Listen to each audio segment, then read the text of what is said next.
Right, okay, so you've got 5 minutes of my time, England, and you don't deserve any more than that. Looking below,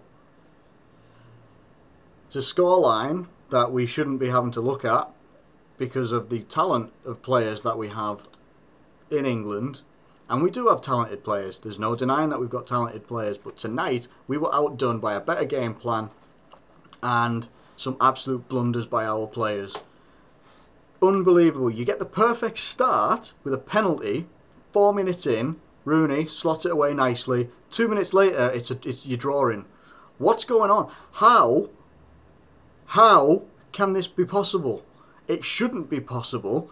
I mean, none of this is planned, by the way, what I'm saying, so I'm probably going to go off on a few tangents, but I just can't understand how, when I'm looking at certain players, even Vardy, when Vardy came on, Vardy looked like his confidence had been knocked because there were some chances that he had, and by the way, very few chances, because obviously England doesn't play to the strengths of what Vardy is. Vardy's very good at, doing the counter-attacking, and he's very good at getting on the end of balls, but when you've got, like, fucking nearly 9 odd players or something like that of England in and around the box, and they're all just passing it, and then it's going from side to side, out to the wings. Pretty much the same as I've said in one of our other videos about England as well. They pass it from side to side, then it goes out to a wing, and then they try and pass it into the box, and it gets headed out by the opposition, who then means you then have to pass it back and pass it to the sides and pass it maybe the other way.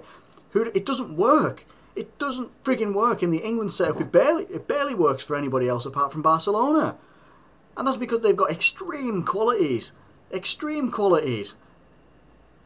We were embarrassing tonight, and I'm taking nothing away. What I should say, actually, first of all, and I should have said it at the start of the video, well done to Iceland, because you beat us, you were better than us. You might not have necessarily had the better quality players than us, but that didn't matter, because you ripped us apart when it mattered. I mean, Kyle Walker, everyone's been saying, like, yes, I'm a Liverpool fan, and obviously I'm going to say I like Nathaniel Clyne. Nobody can turn around and say to me that Kyle Walker is better than Nathaniel Clyne. But to be fair to Kyle Walker, why is he marking like that in the box anyway? You should have had. This is where we should have had some better options with central defenders. It just wasn't happening. I said at the start of this tournament that Gary Cahill, Chris Smalling, they're going to be prone to blunders, and tonight we were frigging full of them. It doesn't help when you've got one of the most solid goalkeepers in England, sometimes anyway. But on the vast majority, you've got Joe Hart, who is meant to be one of the best goalkeepers in the Premier League.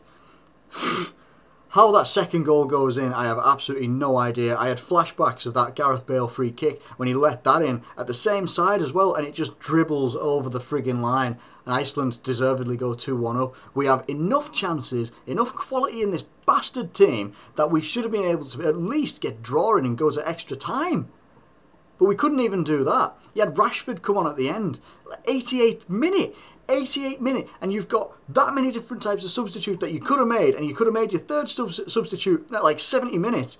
But it looked like Hodgson stood on the sidelines. And he's just stood there just like, it's like he's doing this. And he's going, oh, what do I do?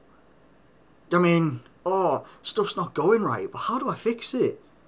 And this all comes down to not knowing what your best first 11 is and not drilling in a style of football into those players, drilling in an identity before the tournament starts and hoping that it clicks together in the tournament itself by the quality of players that you have. Well, unfortunately, as we all knew, as fans all knew, that doesn't happen at tournaments. It really doesn't happen at tournaments. You look at the likes of Germany and France and all those guys, and even if they're not cooking on gas all the friggin' time, they know who their best players are. They know who their core 6 or 8 people that are going to be in their team every single time, and it's a disgrace that England don't know how to do that.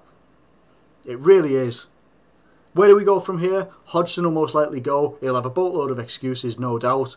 But there's no excuse for that. There's no excuse for that. They were poor. They were lucky to get out the groups. And we're out at the round of 16. Don't deserve to go any further. Well done to Iceland. I think they'll cause some problems for France. That's all I've got anyway. That's it. Anyway, thanks for watching. I'll catch you later.